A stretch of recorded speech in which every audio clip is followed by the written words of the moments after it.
Hello friends, welcome to our channel. Friends, आज हम देखेंगे पिता की मृत्यु के बाद भाइयों के बीच संपत्ति विभाजन का मुद्दा, एक वसीयत के तहत विरासत।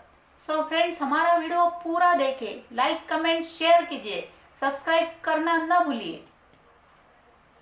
एक वसीयत या वसीयतनामा एक व्यक्ति की इच्छाओं को व्यक्त करते हुए एक कानूनी घोषणा है जिसमें एक या अधिक व्यक्तियों के नाम शामिल है जो वसीयतकर्ता की संपत्ति का प्रबंधन कर रहे हैं और मृत्यु पर मृतक की संपत्ति का हस्तांतरण प्रदान करते हैं।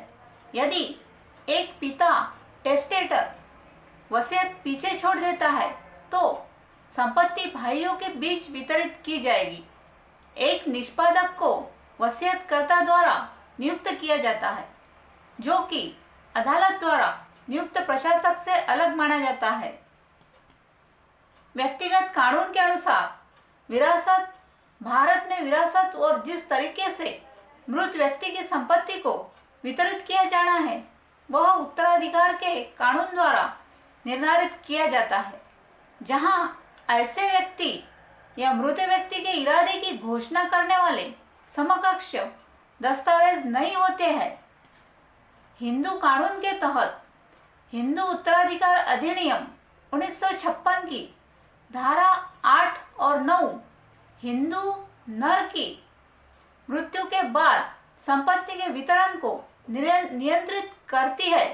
एक हिंदू के बिना वसीयत मरने पर संपत्ति कक्षा 1 के उत्तराधिकारी को जाती है जो अन्य सभी उत्तराधिकारियों के अपवाद के बाद संपत्ति ले लेता है, और यदि कक्षा 1 नहीं तो कक्षा 2 वारिस को जाती है। उदाहरण के लिए, यदि पिता अपनी पत्नी और 4 बेटों को पीछे छोड़कर मर जाता है तो प्रत्येक व्यक्ति अपनी संपत्ति के बराबर हिस्से का वारिस होगा, यानी प्रत्येक को पिता की संपत्ति का 5वां हिस्सा मिलेगा। मुस्लिम कानून के तहत मुस्लिम कानून में जन्म से पैतृक संपत्ति या इस तरह के अधिकारों की कोई अवधारणा नहीं है। इस्लाम यह मानता है कि व्यक्ति वसीयत अपने पीछे छोड़ सकता है, लेकिन एक वसीयत जब तक वसीयत पीछे छोड़ने वाले व्यक्ति के सभी वारिस द्वारा अनुमोदित नहीं किया जाता है, मृतक की संपत्ति के 1/3 हिस्से तक ही मान्य है। जैसा कि यह मान्य है, यह भारत में वसीयत के लिए लागू नियमित कानूनों द्वारा शासित है। एक मुस्लिम पत्नी को बेदखल नहीं किया जा सकता है, भले ही उसे एक से अधिक पत्नी होने पर अन्य पत्नियों के साथ साझा करना पड़े। विधवा को एक निश्चित हिस्सा मिलता है। मुस्लिम कानून पुरुष वारिस बेटों को महिला बेटियों से दुगना हिस्सा देता है।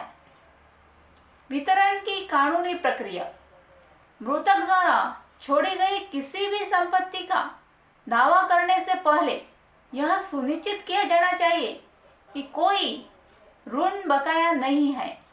सभी वारिसों को पहले ऋण को चुकाने की रणनीति तैयार करने के लिए सहमत होना होगा।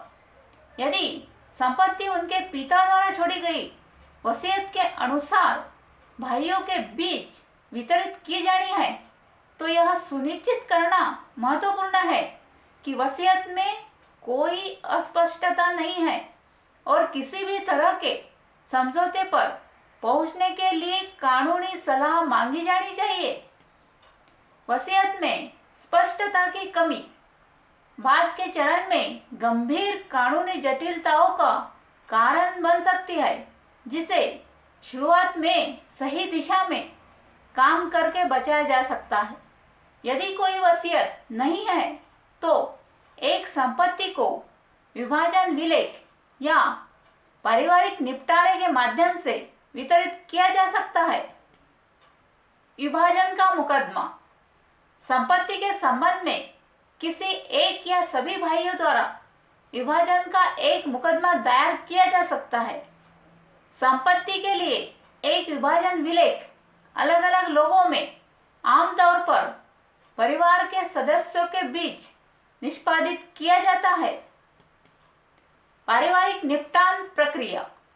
एक पारिवारिक निपटान एक समझौता है जहां पारिवारिक सदस्य पारस्परिक रूप से कार्य करते हैं कि संपत्ति को अपने बीच कैसे वितरित किया जाना चाहिए। सभी पक्षों को एक दूसरे से संबंधित होना चाहिए और विवादित संपत्ति के हिस्से का दावा करना चाहिए।